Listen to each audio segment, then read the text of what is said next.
in a place with such tragic and twisted cases, it's no surprise that courtrooms are a source for many shocking moments. So from a hitman's testimony to the father who forgave a serial killer, join us.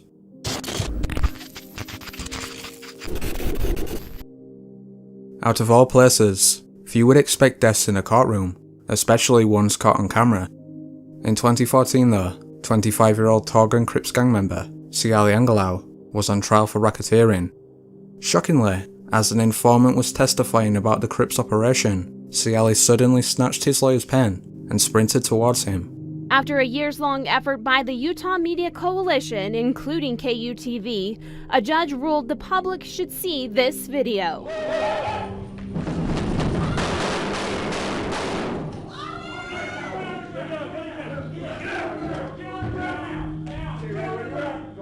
Drop the pen. Drop the out of your hand. Drop it out of your hand.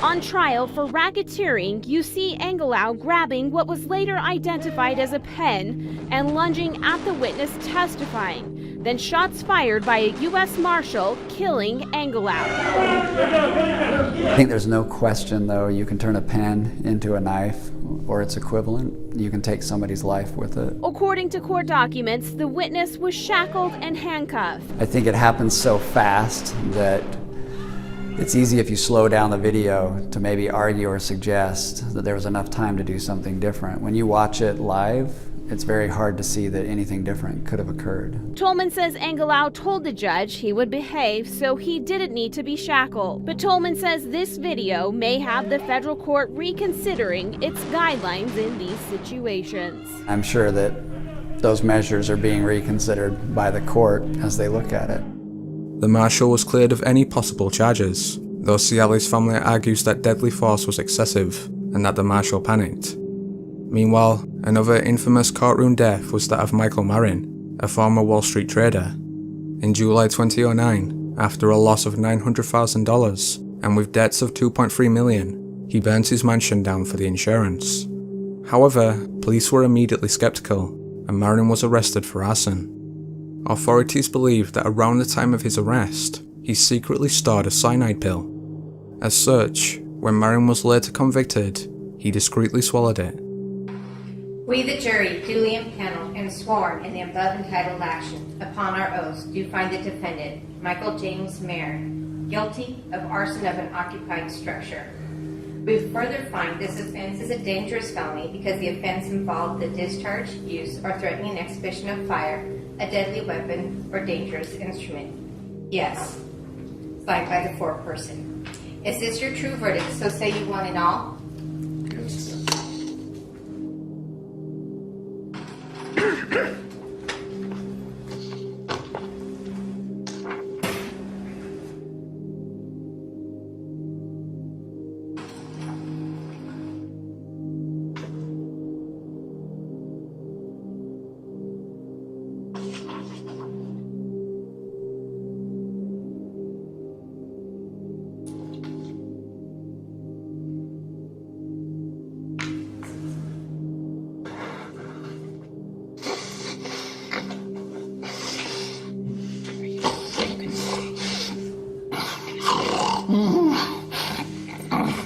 Your Honor, Your Honor, Your Honor.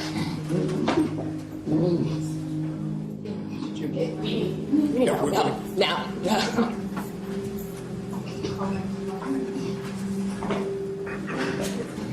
Now seeking fire after suspects down. I'm over.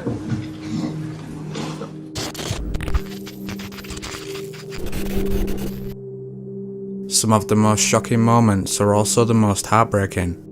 In February 1992, during the trial of notorious serial killer Jeffrey Dahmer, the relatives of his many victims testified to the suffering he had caused their families.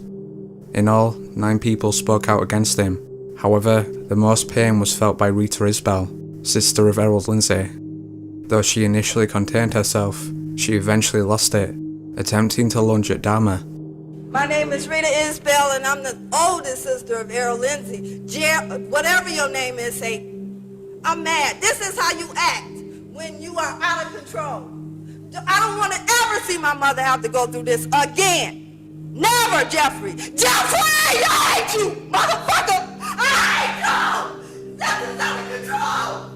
Don't fuck with me, Jeffrey. I'll kill you. God damn it. Look at me, motherfucker. I can kill you. What's your name, man? I can kill you. In a later interview, Rita said she was tired of the media describing Dahmer as out of control and wanted to show him what out of control really was. Meanwhile, a similar outburst of hate was also seen in a more recent trial. On June 1st, 2012, Luclace Kendall was working his usual security job at the Miami Lakes strip club. At around 11 PM, as he sat in his car, he saw 29-year-old Kawana Bird and 31-year-old Michael Smithers smoking marijuana in the pickup beside him. According to the pair, Kendall then left his vehicle and walked towards them, demanding they put their hands up whilst he went to inquire with staff. However, as he returned, he suddenly equipped his gun, firing 3 rapid shots into the driver's side, hitting and paralysing Smithers. Then as Kawana attempted to crawl underneath the truck, Kendall fired an extra 8 shots into his body, killing him instantly. Such a case is already tragic, but was made even worse during court. On April 4th, 2014, as the trial focused on Kendall's mental state, Kawana's father, Donald, stood up and argued that he deserved prison, with the pain easily heard within his voice. Yeah, but my son is dead, man. My son is dead. He needs to go to prison. He don't need to be laying no mental hospital. He need to go to prison, man. Come on, sir. He wanna play crazy. He wasn't crazy when he killed my son, man. He wasn't crazy then, but he crazy now. All of a sudden he crazy now. You wanna lay in a mental hospital? You don't murder my son, man, for nothing? When he was trying to get away from you. You were trying to get away from you, man. And you kept shooting him while his back was under the truck. You kept shooting him, man. You kept shooting him in his back. His back was turned to you, man. He was trying to get away from you. And you murdered him, man, like that. You murdered him, man, like that. Why you doing it like that, man? And you want to play crazy, man? He ain't crazy. He ain't crazy, man.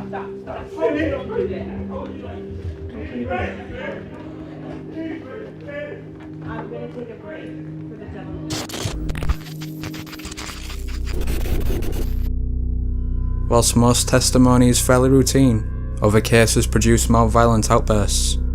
Labelled pure evil by prosecutors, Luis Bracamontes was responsible for the October 24, 2014 murders of Sheriff's deputies Michael Davis and Danny Oliver. Incredibly, on only the second day of his trial, he cussed and threatened those in the court, stating his only regret was that he didn't kill more cops. As if the smiles and smirks coming from the accused cop killer's face weren't shocking enough. No need to promote. Be silent.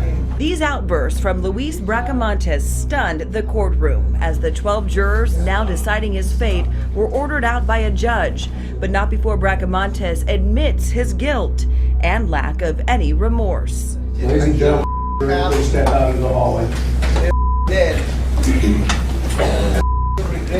As the prosecution laid out the horrific details, Bracamontes laughed, a mental state his lawyers asked the judge to reevaluate. The defense, meanwhile, not denying its client killed both deputies, but do say he was high on methamphetamine at the time and did not know right from wrong. But today, Bracamontes warned the courtroom and our cameras that he would do it again. We'll break up soon, and I will kill more. Still, this isn't the only shocking testimony from the courtroom. In 2001, Carolina Panthers football player Ray Caruth and hitman Van Brett Watkins were on trial for the murder of Caruth's ex, 8-month pregnant Cherika Adams. According to Watkins, despite annually earning a $650,000 salary, Caruth refused to pay child support, and when Cherika wouldn't have an abortion, he decided to hire a hitman, eventually meeting himself. Though hesitant, he agreed to the job, and for the next 3 months, he collected information on his target's routine. Finally, as the night of the hit approached, Caruth invited Cherika to the cinema. When the film finished, a horror movie no less, Watkins followed their separate vehicles.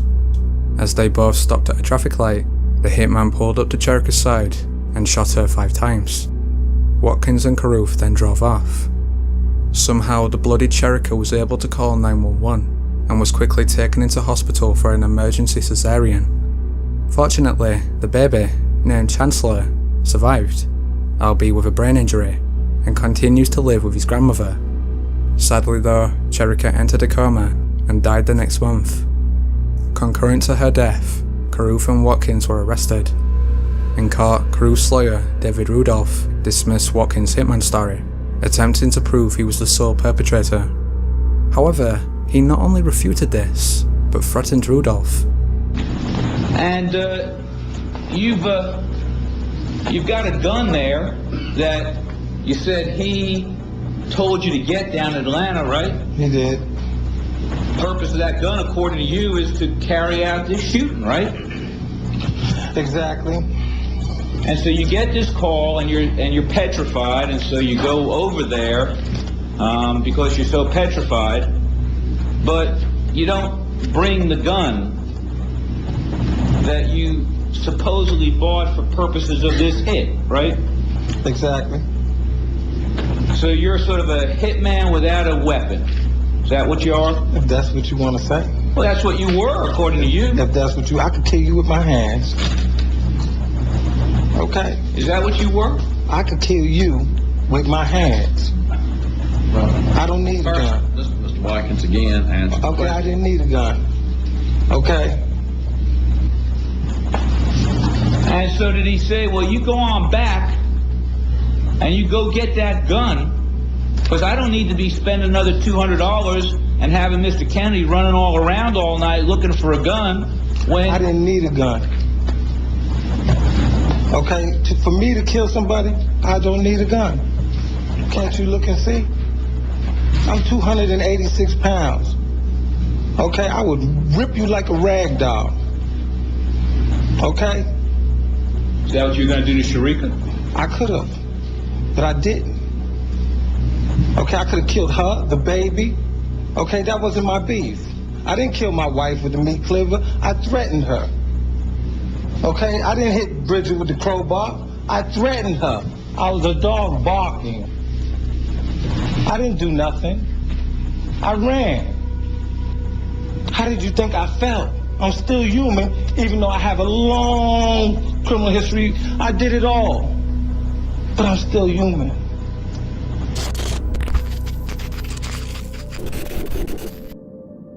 Still, not all shocking moments are tragic or violent.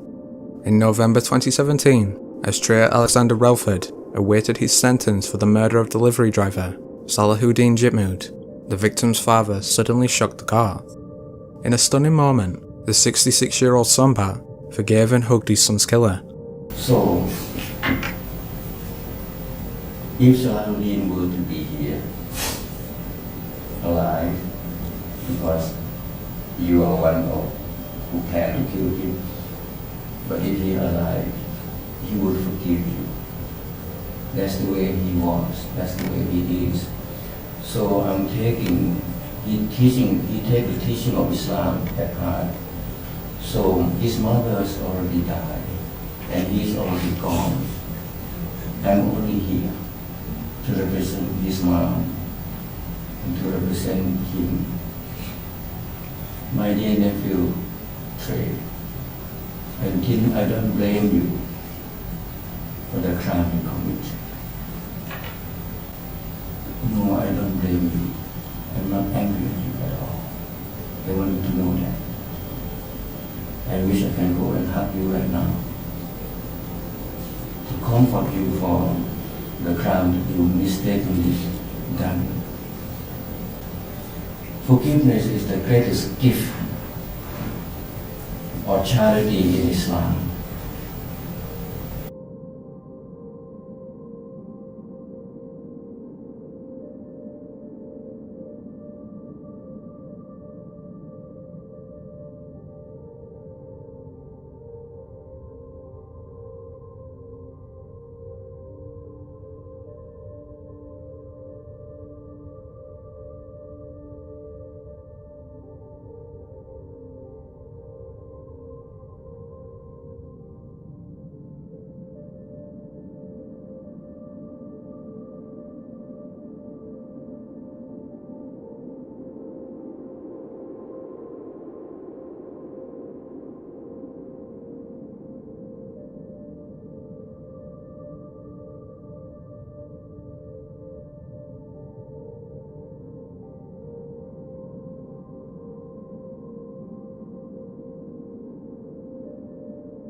in a similar case of forgiveness, as the relatives of serial killer Gary Ridgway's victims expressed decades of grief, pain and anger. One Robert Rule was able to forgive him for killing his 16-year-old daughter, Linda. Before this, Ridgway had maintained a blank stare, but when Robert spoke, he seemed to genuinely break down, a rare sign of emotion for a psychopath. Gary Ridgway sat there stone-faced as victims' relatives damned him and mocked him. He's an animal. I wish for him to have a long, suffering, cruel death. He's gonna go to hell, and that's where he belongs. But then the emotionless facade finally cracked when the father of one of his victims appeared to surprise him with a dose of human kindness. Mr. Ridgway, there are people here that hate you. I'm not one of them. You've made it difficult to live up to what I believe, and that is what God says to do, and that's to forgive. You are forgiven, sir. Those tears and a statement he made to the court later that day were as close to showing real remorse as Gary Ridgway had ever come. I'm sorry for killing these ladies. They had their whole lives ahead of them. I'm sorry for causing so much pain to so many families.